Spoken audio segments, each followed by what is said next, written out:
खुद से जीतने वालों को मेरा सलाम। पहाड़ों में बसा सुंदर गांव, इतना सुंदर कि टूरिस्ट की लाइनें लग जाएं, होटल और दुकानें खुल जाएं। लेकिन गांव में थी बेहद गरीबी। ढंग का स्कूल तो छोड़ो, यहाँ बिजली की लाइन भी नहीं थी। ऐसा क्यों? दरअसल ये गांव एक तरफ पहाड़ों से घिरा हुआ था तो दूसरी तरफ जंगल और नदी से। गांव बहुत सुंदर था, लेकिन आने जाने के लिए पहाड़ चढ़ के जाना पड़ता। कई साल हो गए जंगल के रास्ते से आज तक ना कोई गया ना आया। इसलिए यहाँ के लोग बाहरी दुनिया से कटे हुए थे और बहुत पिछड़ा जीवन जी रहे थे। इस पहाड़ी गांव में गधे इस्तेमाल होते थे, क्योंकि गधा बहुत मेहनती जानवर होता है और गधे की दूसरी क्वालिटी होती है कि वो बहुत अड़ियल होता है। एक बार गधों का एक झुंड जंगल में घुस गया और उसमें से एक गधा काफी अड़ियल था। इधर उधर घूमने की बजाय एक दिशा में चलता रहा। रास्ते में नाली, कीचड़, कांटे आए, लेकिन गधा चलता रहा।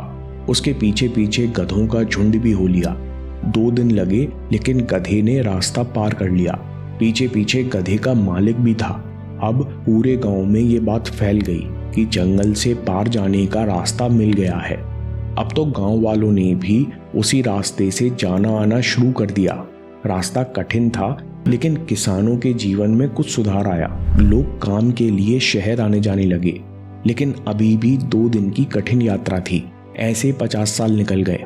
फिर एक दिन कुछ सरकारी सिविल इंजीनियर्स गांव पहुंचे। गांव में खबर फैल गई कि पक्की सड़क बनने वाली है। दिक्कत ये थी कि सिविल इंजीनियर्स नए रास्ते से सड़क बनाना चाहते थे। दूसरी तरफ गांव वाले अड़ गए कि जाने पहचाने पुराने रास्ते से ही सड़क बनाई जाए। एक इंजीनियर ने कहा, अच्छा ये बताओ कि ये रास्ता खोजा किसने है? एक बूढ़ा आदमी सामने आया और उसने बताया कि 50 साल पहले मैं गधे के पीछे पीछे गया था तो मुझे ये रास्ता मिल गया।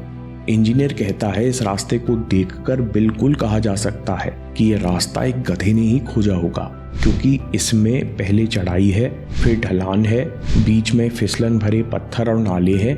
गधा तो बिना सोचे समझे आगे बढ़ता गया होगा। लेकिन एक बात समझ नहीं आई। इंजीनियर ने गांव वालों से पूछा, इन 50 सालों में आप सबने बेहतर रास्ता खोजने की कोशिश क्यों नहीं की? एक गधे के बनाए रास्ते पर क्यों चल रहे हैं? अगर कोशिश करते तो आपको सीधा सपाट रास्ता मिल जाता, जिससे 2 दिन का सफर 1 दिन का हो जाता। दोस्तों, इस कहानी से 3 बातें सीखने की हैं। पहला, छोटे बदलाव। सिविल इंजीनियर कहता है कि पुराने रास्ते के बीच से ही मोड़ आता है, जहां से नया रास्ता शुरू होता है।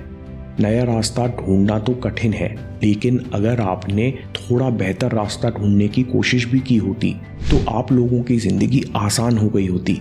गांव के बच्चों का भविष्य बदल गया होता। दोस्तों, बदलाव लाने में सबसे बड़ी दिक्कत है कि हम सोचते हैं कि हमको एक बार बड़ा बदलाव लाना है, 0 से शुरू करना है, जिस कारण हम लोग स्पेशल मौके या स्पेशल टेक्निक का इंतजार कर रहे हैं। बल्कि सच्चाई ये है कि जो भी हम करना चाहते हैं उसे हर दिन बस थोड़ा बेहतर करने की कोशिश करना है।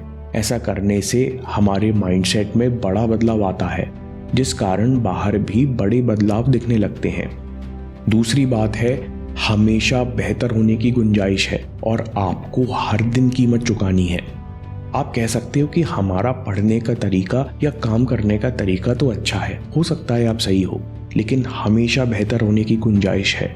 मतलब आपको पढ़ाई में नहीं तो टाइम मैनेजमेंट बेहतर करना होगा। टीडी जेक्स कहते हैं कि सफलता पर किसी का अधिकार नहीं होता। सफलता खरीदी नहीं जा सकती, आपको किराया चुकाना पड़ता है, वो भी हर दिन। Success is never owned, it is rented and the rent is due every day. ये शेविंग की तरह है, कल बेहतर किया था लेकिन आज फिर बेहतर करना है। यही तरीका है सफल होने का, नहीं तो हम किसी गधे के बनाए रास्ते पर चलते रहेंगे। दोस्तों, अगर आपको ये वीडियो पसंद आया तो स्वामी विवेकानंद के 6 लॉस पर वीडियो देखिए। आपके समय से कोई वीडियो, कोई ऐप, कोई न्यूज़ कीमती नहीं है। मैं काम के किस्से लाता रहूँगा। हम जीतेंगे।